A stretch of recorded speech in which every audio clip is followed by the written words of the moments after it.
नमस्कार, स्वागत है आपका। मैं हूं आपके साथ सुमित गुप्ता। आप देख रहे हैं सुप्रभात राजस्थान। बुलेटिन की शुरुआत में खबर जोधपुर से, जहां हैवानियत की हदों को पार कर दिया गया। हैवान शिक्षक की करतूत सामने आई है। जोधपुर से पत्नी और बेटी के साथ बेरहमी से इसने पिटाई की। पिटाई कर पत्नी को बाहर छोड़ दिया और खुद घर के अंदर बैठकर खाना खाता रहा। वीडियो वायरल होने के बाद आरोपी को गिरफ्तार कर लिया है। जोधपुर जिले के फलौदी कस्बे में एक शिक्षक का ऐसा वीडियो सामने आया है जिसे देखकर किसी को भी ऐसे हैवान से घृणा हो जाएगी। इस हैवान शिक्षक ने अपनी पत्नी और बेटी की बड़ी बेरहमी के साथ पिटाई की। बाद में पत्नी को धूप में बैठा दिया और खुद अंदर बैठकर भोजन करता रहा, खाना खाता रहा। इस हैवान का वीडियो वायरल होने के बाद पुलिस ने इसे गिरफ्तार कर लिया। इसके बाद इसकी पत्नी के पियर पक्ष को मामले की जानकारी दी गई। उनके यहाँ आने के बाद अलग से मामला दर्ज करने के बारे में निर्णय लिया जाएगा।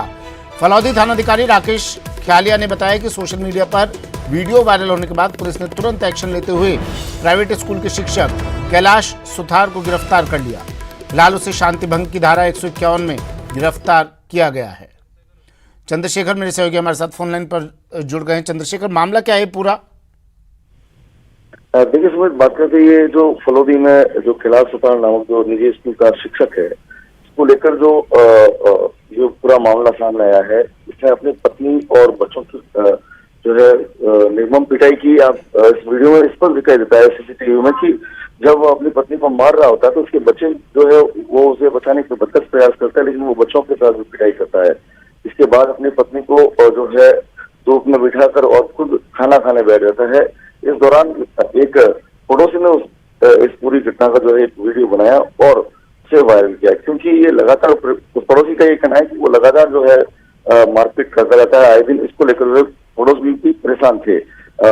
फिलहाल जो है इसे 151 की धारा में गिरफ्तार किया है और अब इसके ससुराल वाले जब आज यहाँ पहुंच जाएंगे फिर उसके बाद ये निर्णय लिया जाएगा कि आगे यदि ये केस करते हैं तो अन्य अलग से धाराएं जो जोड़ी जाएगी। जी सुमित, ये जो वीडियो हम दिखा रहे हैं दर्शकों को इस वक्त की घर के अंदर का वीडियो नजर आ रहा है। वीडियो किस तरह से बना है?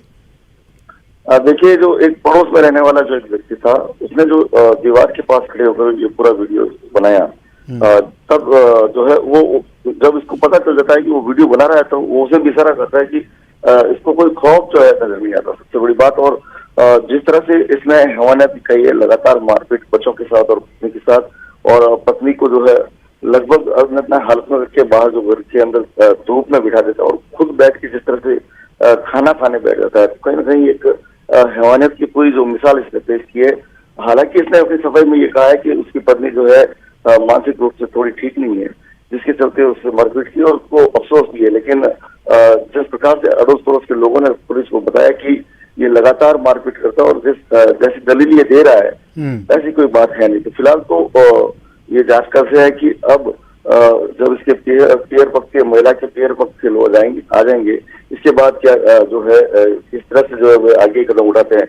और सबसे बड़ी बात, ये वीडियो सामने आने के बाद जो मानवाधिकार आयोग ने भी जो है इसको लेकर जो है स्वप्रेरणा से संज्ञान लिया है और एसपी को ये निर्देशित किया है कि पूरे मामले की जो है तथ्यात्मक रिपोर्ट बनाकर मानवाधिकार आयोग के सामने पेश करे। जी, अब जब पड़ोसी ने वीडियो बनाया है तो मायने ये भी निकाले जाएं चंद्रशेखर की पहली बार नहीं हुआ होगा ऐसा, लंबे समय से इस तरह की घटना सामने आ रही होगी, तब जाके पड़ोसी ने वीडियो बनाया।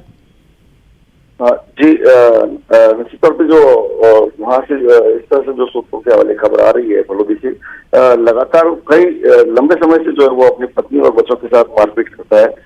इसको लेकर जो पड़ोसी भी परेशान थे कि जिस तरह से एक उनका भी जो शांतिपूर्वक जीवन जो होता है उसमें भी खलल कहीं ना कहीं जो रोजाना की मारपीट शोर शराबे से पड़ता है, तो वे भी लगातार परेशान थे। और इसकी इस नाते से कहीं ना कहीं वे निश्चित तौर से पुलिस क्या कार्रवाई कर रही है? देखिए, पुलिस ने इस शिक्षक को जो शांति भंग की धारा 151 में इसको गिरफ्तार किया है और अब आगे की कार्रवाई जो है आज तय की जाएगी। जी ठीक है, शुक्रिया चंद्रशेखर तमाम जानकारी के लिए। जोधपुर से सहयोगी चंद्रशेखर व्यास फोन लाइन पर जुड़े। और ये तस्वीरें देखिए, सबसे पहले ये तस्वीरें न्यूज़ 18 राजस्थान पर एक पड़ोसी ने वीडियो बनाया और इसे न्यूज़ 18 राजस्थान को उपलब्ध करवाया। इस वीडियो को पिटाई पहले इस व्यक्ति ने, टीचर है ये व्यक्ति जो वीडियो में दिखाई दे रहा है, अपनी पत्नी की पिटाई करता नजर आ रहा है। व्यापारी पर तेजाब से हमला किया गया। कोटा से खबर है, कोटा के रामगंज मंडी में एक व्यापारी पर तेजाब से हमला किया गया। बाइक सवार दो बदमाशों ने इस वारदात को अंजाम दिया। धान मंडी से घर लौटते समय ये वारदात हुई। व्यापारी गंभीर हालत में, इसे अस्पताल में भर्ती करवाया गया है।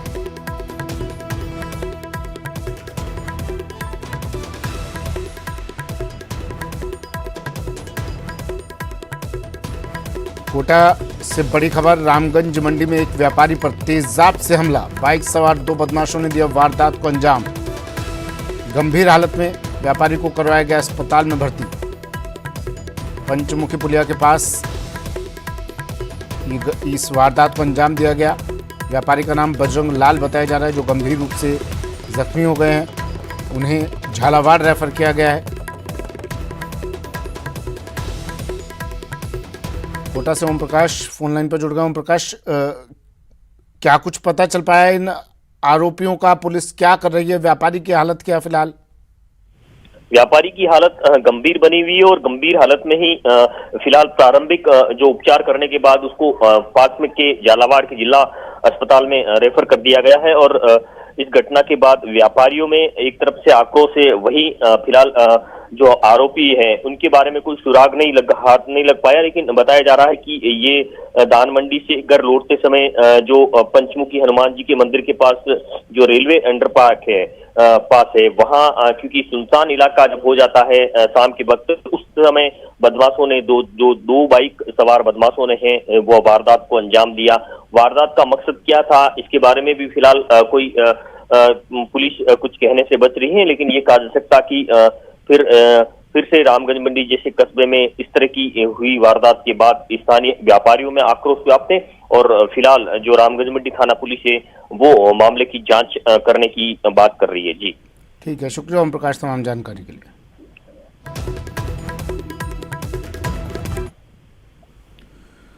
खबर नागौर से। नागौर में बजरी खनन को लेकर दो गुट आपस में भिड़ गए। बजरी खनन को लेकर दो गुटों में यहाँ वर्चस्व की लड़ाई हुई। पहले एक गुट ने तोड़फोड़ की, मामले में अब केस दर्ज कर लिया गया है। दूसरे गुट ने मेड़ता सिटी में बैठक बुलाई है। बैठक में अब आगे की रणनीति बनाई जाएगी। पहले गुट ने दूसरे गुट पर आरोप लगाया, बिना रॉयल्टी के अवैध परिवहन ये बजरी माफिया कर रहा था।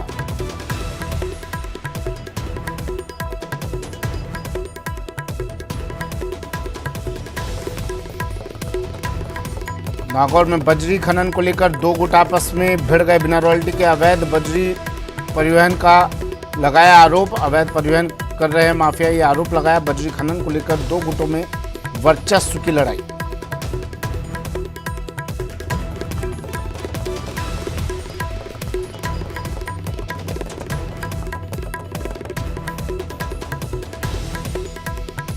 बैठक बुलाई गई है। एक बैठक में आगे की रणनीति बनाई जाएगी। पहले गुट ने दूसरे गुट पर आरोप लगाए, बिना रॉयल्टी के बजरी परिवहन करने का आरोप लगाया गया। और अब एक गुट ने बैठक बुलाई है।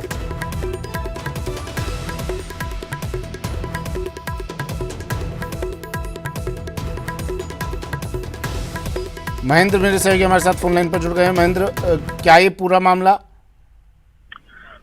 देखिए, रियाबड़ी क्षेत्र में काफी लंबे समय से बजरी का अवैध खनन होता है, कई सालों से। यहाँ पर दो गुट बजरी के बन गए, जिसके चलते ये पूरा जो है दोनों गुटों में इस तरह से गतिरोध पैदा हुआ है कि दोनों गुट एक दूसरे पे ये आरोप लगा रहे हैं कि ये गुट अवैध है। दरअसल पिछले समय बजरी के को लेकर रॉयल्टी हुई थी। ये रॉयल्टी होने के बाद सारी स्थितियां पैदा हुई। एक गुट के पास रॉयल्टी का ठेका मिल गया, उसके बाद उसने रॉयल्टी के लिए जगह जगह पर अपने नाके लगाए। इसी कारण जो दूसरा गुट है वो इस बात पर एतराज कर रहा है कि उनसे रॉयल्टी ली जा रही है। इसी कारण ये पूरी परिस्थितियां पैदा हुई है और दोनों ही एक दूसरे के खिलाफ आरोप प्रत्यारोप लगा रहे हैं। एक गुट ने मुकदमा दर्ज करवाया तो दूसरा गुट ये आरोप लगा रहा है कि उनके खिलाफ जबरदस्ती कार्रवाई की जा रही है। दोनों ही गुट पुलिस पे आरोप लगा रहे हैं कि पुलिस उनकी मदद नहीं कर रही है, प्रशासन उनकी मदद नहीं कर रहा है। जबकि परिस्थितियां यह है कि दोनों गुट एक दूसरे से इस तरह से भिड़ रहे हैं और सारा का सारा जो खेल है वो पैसों और अवैध बजरी से जुड़ा हुआ है। जी अवैध बजरी खनन लगातार बदस्तूर चल रहा है, खबरें लगातार आ रही है, पुलिस कर क्या रही है इस मामले को लेकर? देखिए, अभी जो झगड़ा हुआ है वो रॉयल्टी ठेकेदार और दूसरी तरफ जो अवैध बजरी खनन करने वाले हैं। हाँ। पहले ये दोनों गुट ऐसे थे जो दोनों ही अवैध बजरी का खनन कर रहे हैं। अभी जो दूसरा गुट है इसे बात की तकलीफ है उसे कि उनसे रॉयल्टी ली जा रही है, वो लोकल है। इसी कारण ये परिस्थितियां पैदा हुई है और पिछले दिनों पुलिस ने भी लगातार कार्रवाई करके जो अवैध खनन है उसे रुकवा दिया था, क्योंकि रॉयल्टी के ठेके हो गए तो पुलिस ने भी अपनी तरफ से इसमें जमकर एक्शन लिया था। अब जो रॉयल्टी ठेकेदार के लोग हैं उन्होंने जगह जगह पर नाके लगा दिए ताकि रॉयल्टी वसूली जा सके। इसी कारण ये पूरा का पूरा जो संकट है वो पैदा हुआ। रियाबड़ी क्षेत्र में ये बजरी का खनन होता है और मेड़ता जो सिटी क्षेत्र है, यहाँ के जो लोकल युवक है वो बड़े पैमाने पे वहाँ बजरी का अवैध खनन करते हैं। कुछ तो जो लड़के लोकल है उसका भी उनको फायदा है, जिसका भी वो फायदा उठा रहे हैं। इसी कारण रॉयल्टी ठेकेदार और इन युवकों के बीच ये गतिरोध पैदा हो गया। हालात और परिस्थिति ये है कि दोनों ही गुट उसी क्षेत्र में। शुक्रिया महेंद्र तमाम जानकारी के लिए। डिस्कॉम के मेंटेनेंस में लापरवाही की खबर भी सामने आई। जयपुर डिस्कॉम के मेंटेनेंस में लापरवाही। जयपुर के करबला इलाके में देर रात बड़ा हादसा टल गया, खंभे से तार टूटकर नीचे गिर गया। इस दौरान सड़क पर 5 से 10 मिनट तक चिंगारियां निकलती रही। लोगों ने ब्रह्मपुरी थाना पुलिस को सूचना देकर ट्रैफिक भी रुकवाया। ऐसे में बड़ा सवाल ये कि क्या लापरवाह अधिकारियों पर कोई एक्शन होगा?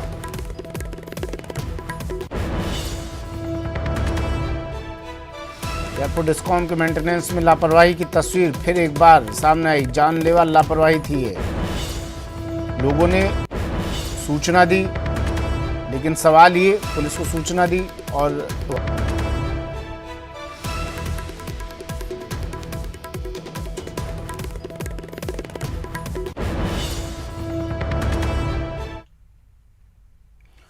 राजधानी जयपुर में रेस्तरां और कैफे की आड़ में चलने वाले अवैध हुक्का बार के खिलाफ कार्रवाई जारी है। जयपुर पुलिस कमिश्नरेट की स्पेशल क्राइम टीम ने फिर से ज्योतिनगर इलाके में चल रहे एक हुक्का बार पर छापा मारा, जहां से पुलिस ने 2 संचालकों को गिरफ्तार किया। वहां से हुक्का पाइप और फ्लेवर सहित कई सामान जब्त कर लिया।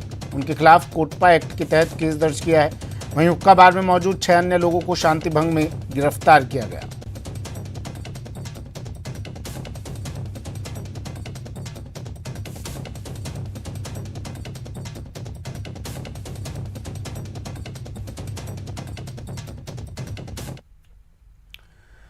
राह चलते लोगों के मोबाइल फोन चुराने वाले एक शातिर गैंग को जयपुर में पुलिस ने पकड़ा है।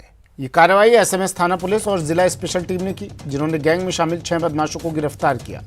उनके कब्जे से चुराए गए 102 मोबाइल फोन भी बरामद किए हैं। ये गैंग जयपुर में एसएमएस अस्पताल के आसपास, Narayan Singh circle, bus stand और अन्य भीड़भाड़ वाली जगहों पर लोगों की जेब में रखे मोबाइल फोन चुराकर भाग निकलते हैं।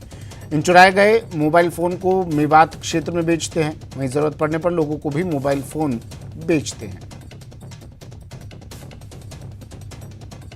भी 2 लड़कों को पहले पकड़ा, जिसमें जो भी मोबाइल चोरी की फिराक में एसएमएस अस्पताल में आए थे, उनसे जानकारी प्राप्त की तो जानकारी ये मिली कि ये कुछ लोगों का एक गैंग है जो कि मोबाइल चोरी करता है। इसमें ये ट्रिक्स से बसों के अंदर जेब कटी करते हैं और मोबाइल चुराते हैं। इसके अतिरिक्त लोगों का ध्यान भटका कर उनका मोबाइल उठा लेते हैं। उसके बाद में इन मोबाइलों को मेवात में आगे बेचते हैं और वहाँ इनके IMEI नंबर भी चेंज किए जाते हैं। और इसके अलावा जो गैंग्स चीटिंग का काम करती हैं विशेष तौर पर, उनको भी ये मोबाइल आगे विक्रय कर देते हैं। और अशोक चांदना, राज्य मंत्री अशोक चांदना और राजेंद्र राठौड़ की वार जारी है। कल से ट्विटर पर अब भिड़ गए हैं दोनों। पुष्कर की घटना पर अशोक चांदना ने ट्वीट किया, लिखा, आज काफ़ी अजीबोगरीब नज़ारा देखने को मिला। 72 शहीदों के मारने के आदेश देने वाले तत्कालीन मंत्री राजेंद्र राठौड़ के मंच पर आने पर तालियां बजी और जिनके परिवार के लोग आंदोलन में जेल गए उन पर जूते फेंके गए। राजेंद्र राठौड़ ने चांदना पर पलटवार किया। इसके बाद लिखा कि दूसरों पर तोहमत लगाने से पहले अपने गिरेबान में झांक कर देखिए। आपको बता दें कि पुष्कर में विसर्जन से पहले मेला मैदान में आयोजित विशाल जनसभा में श्रद्धांजलि देने आए राजस्थान सरकार के मंत्रियों को भारी विरोध का सामना करना पड़ा। देखते ही देखते सामाजिक मंच एकाएक ही राजनीतिक अखाड़ा बन गया। जैसे ही मंच पर बोलने के लिए मंत्री शकुंतला रावत और अशोक चांदना पहुंचे, सभा में मौजूद लोगों ने हंगामा शुरू कर दिया। इतना ही नहीं, जैसे ही अशोक चांदना ने बोलना शुरू किया, गुस्साए लोगों ने पानी की बोतलें और चप्पल जूते फेंकना शुरू कर दिया। अचानक बिगड़े हालातों को काबू करने के लिए मंच से काफी प्रयास हुए तो पुलिस को भी काफी मशक्कत करनी पड़ी।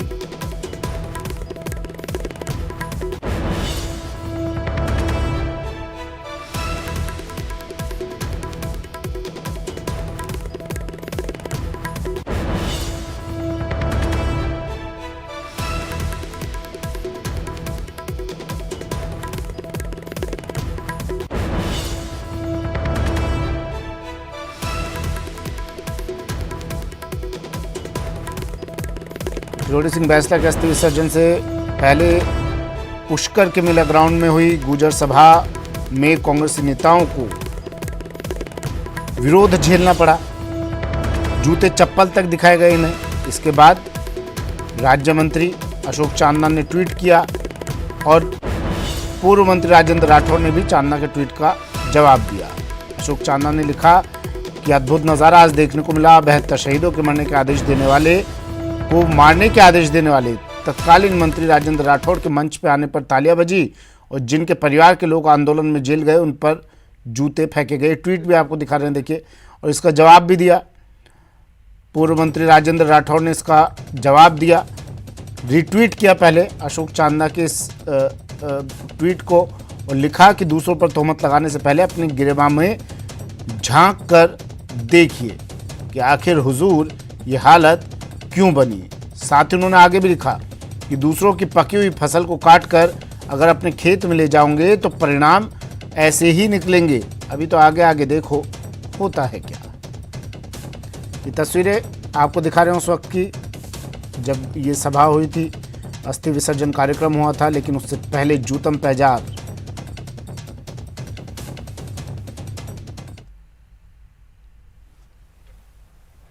चलिए यहाँ वक्त एक ब्रेक का है, जल्द हाजिर होंगे।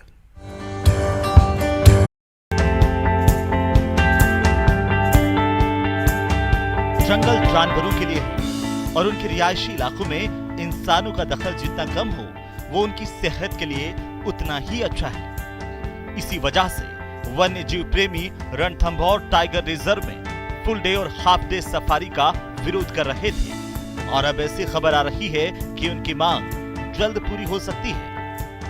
राजस्थान में रणथंभौर टाइगर रिजर्व के अंदर फुल डे और हाफ डे सफारी के ऊपर अंकुश लगाने की वन विभाग ने तैयारी कर ली है। एक लंबे अरसे से वन्यजीव प्रेमी फुल डे और हाफ डे सफारी का विरोध करते रहे हैं। उनका यह मानना था कि पूरे दिन भर और आधे दिन तक जो पर्यटक हैं जंगल के अंदर वन्य जीवों पे और ख़ास तौर पर बाघों के जीवन के ऊपर नकारात्मक असर डाल रहे हैं। रणथंभौर टाइगर रिजर्व देश के सर्वश्रेष्ठ टाइगर रिजर्व में से एक है।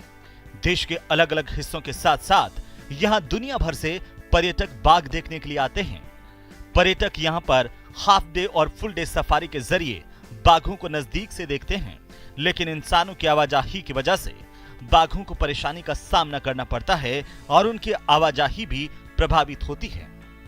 इसी वजह से वन्य जीव प्रेमी लंबे अरसे से यहाँ सफारी बंद करने की मांग करते रहे हैं। इस मांग को देखते हुए 15 दिन पहले ही फुल डे और हाफ डे सफारी बंद करने का ऐलान तो कर दिया गया है, लेकिन मुख्य वन्य जीव प्रतिपालक का कहना है कि उनको ऐसा कोई आदेश जारी नहीं हुआ है। लिखित में आदेश नहीं आने की वजह से पर्यावरणविद नाराज हैं और कह रहे हैं कि अगर इस मामले में तुरंत कार्रवाई नहीं हुई तो वे अदालत का दरवाजा खटखटाएंगे। इससे जानवरों पे जो प्रेशर आ रहा था वो बहुत कम होगा। सुबह से लेकर शाम तक जानवर घिरा पड़ा रहता है टूरिस्ट से। दैट इज बहुत सराहनीय काम हुआ है ये। एंड इसके साथ साथ यदि आदमी को 24 घंटे टाइगर देखना तो वो जू चला जाए। तो हमको जंगल चाहिए, जानवर चाहिए, not cost of tourism. Tourism चाहिए हमको, लेकिन नॉट कॉस्ट ऑफ जानवर। बाघों के घर रणथंभौर में प्रमुख सचिव वन शिखर अग्रवाल जी ने हाफ डे और फुल डे सफारी को पूर्णतया बंद करने के आदेश दे दिए। उसके बाद भी वन्य जीव प्रशासन, राजस्थान सरकार अभी तक भी one day full day safari पर रोक लगाने के आदेश नहीं निकाल रहा है। Half day full day safari का राजस्थान के सारे वन्यजीव प्रेमी विरोध कर रहे हैं। रणथंभौर वन्यजीव अभयारण्य से वन विभाग को भारी आमदनी होती है। आपको बता दें कि 80 बाघों वाले रणथंभौर टाइगर रिजर्व में 10 जोन में 5 जोन में फुल डे और हाफ डे सफारी की अनुमति है। फुल डे सफारी के लिए भारतीयों को 54,505 रुपए देने होते हैं। फुल डे सफारी के लिए विदेशी लोगों को 70,214 रुपए देने होते हैं। हाफ डे सफारी के लिए भारतीयों को जहां 27,443 रुपए देने होते हैं, वहीं हाफ डे सफारी के लिए विदेशी लोगों को 37,437 रुपए देने होते हैं। सफारी के लिए 289 कैंटर और 276 जिप्सी रजिस्टर्ड हैं। एक पारी में 92 जिप्सी और 52 कैंटर जा सकते हैं।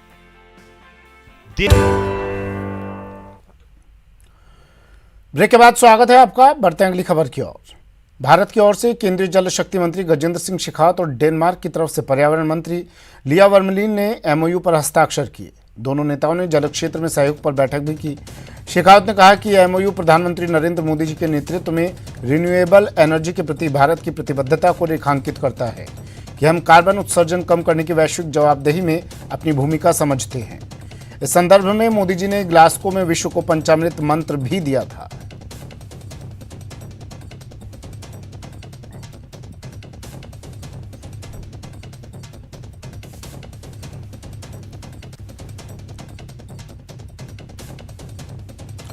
तो भारत डेनमार्क के बीच एमओयू जल क्षेत्र में सहयोग को लेकर यह एमओयू किया गया। केंद्रीय जल शक्ति मंत्री ने भारत की ओर से हस्ताक्षर किए।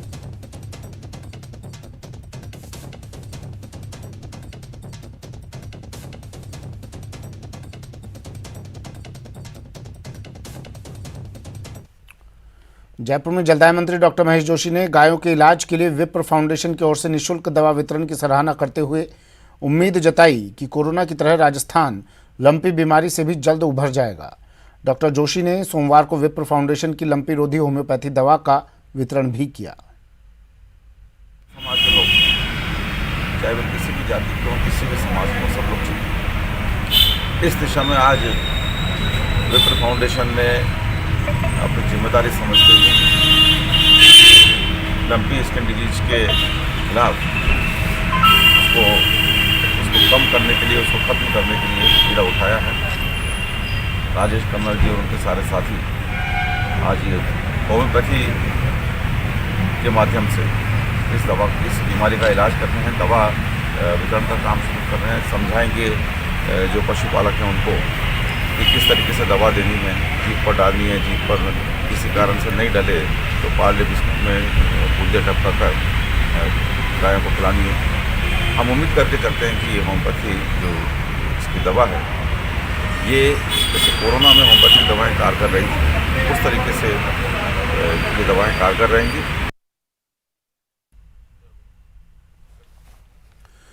बूंदी जिले सहित प्रदेश भर में महामारी का रूप ले चुके लंपी वायरस से लगातार हो रही गौवंशों की मौत से गौशालाएं खाली हो रही हैं। ऐसा लग रहा है कि कुंभकर्णी नींद में सो रही राज्य सरकार ने गौवंशों को भगवान भरोसे छोड़ दिया है। ये कहना है पूर्व पशुपालन मंत्री प्रभुलाल सैनी का, जो बूंदी में मीडिया से बातचीत के दौरान बोल रहे थे। इस दौरान पूर्व मंत्री सैनी ने लंपी रोग पर नियंत्रण कर गौवंशों की जान बचाने में नाकाम हो रही राज्य सरकार पर जमकर निशाना साधते उसे पूर्ण रूप से फेल बताया। राजस्थान प्रदेश में लंपी वायरस डिजीज का जो प्रकोप बढ़ा है, ये निश्चित रूप से गौवंश के लिए एक बहुत बड़ी महामारी लेकर आया है। राज्य सरकार के पास कोई समुचित साधन नहीं है, इनके पास कोई दवा नहीं है, इनके पास स्टाफ नहीं है, और ऐसा लगता है कि ये गौवंश को इन्होंने भगवान भरोसे छोड़ दिया है। गौशालाओं में अकाल गौवंश की मृत्यु हो रही है, लेकिन सरकार चुपचाप बैठी है। गोपालन मंत्री को खनिज विभाग से फुर्सत नहीं। प्रदेश में फैल रहे लंपी रोग को लेकर कैबिनेट मंत्री प्रताप सिंह खाचरियावास का कहना है कि केंद्र सरकार को लंपी रोग को राष्ट्रीय आपदा घोषित करना चाहिए, जिससे लंपी रोग से मजबूती से लड़ा जा सके। आरएसएस और बीजेपी केवल धर्म की बात करते हैं। गाय हमारे लिए पुण्य का प्रतीक है। राज्य सरकार ने इस रोग पर काबू पाने के लिए पूरे संसाधन लगा रखे हैं, लेकिन अब केंद्र को भी इसमें फंड जारी करना चाहिए। दरअसल आरएसएस ने राज्य सरकार से मांग की है कि वो लंपी से मर रही गायों के एवज में पशुपालकों को प्रति गाय 50,000 का भुगतान करे।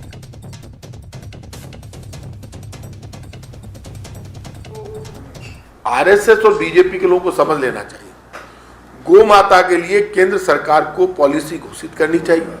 राजस्थान की सरकार जी जान से जुटी हुई है और केंद्र के स्तर पर, राज्य के स्तर पर हम सबको मिलकर इस लड़ाई को लड़ना होगा। गायों को बचाना है, यदि गौ माता को, तो बीजेपी सिर्फ बात ही बात करती आई है धर्म की।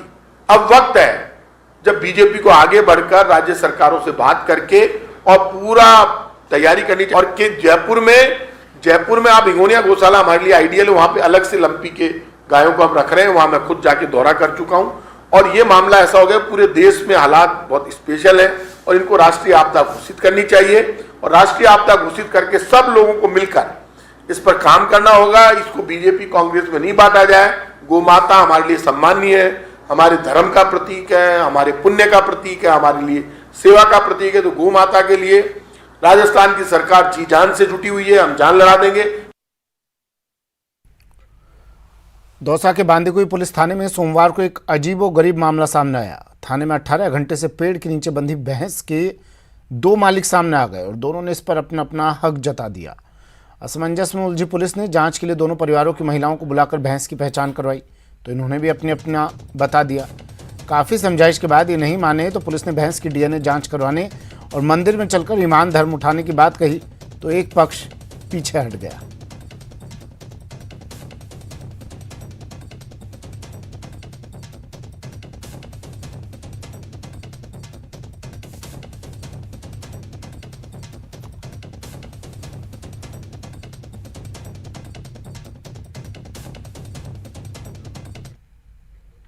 चलिए, बुलेटिन में फिलहाल इतना ही। दीजिए इजाजत, नमस्कार।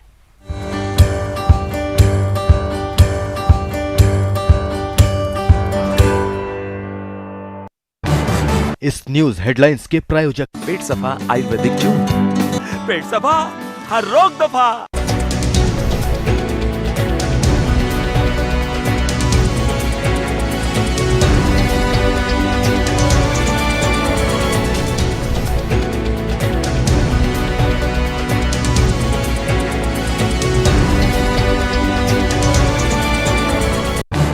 इस न्यूज हेडलाइंस के प्रायोजक पेट सफा आयुर्वेदिक जून, पेट सफा हर रोग दफा।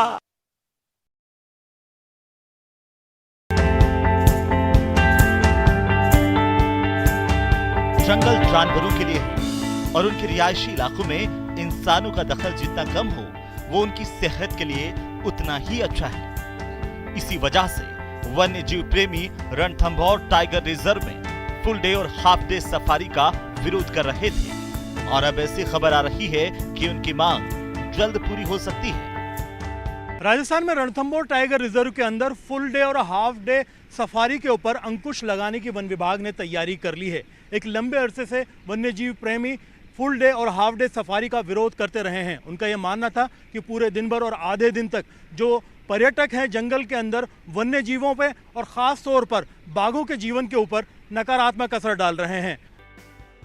रणथंभौर टाइगर रिजर्व देश के सर्वश्रेष्ठ टाइगर रिजर्व में से एक है। देश के अलग अलग हिस्सों के साथ साथ यहाँ दुनिया भर से पर्यटक बाघ देखने के लिए आते हैं।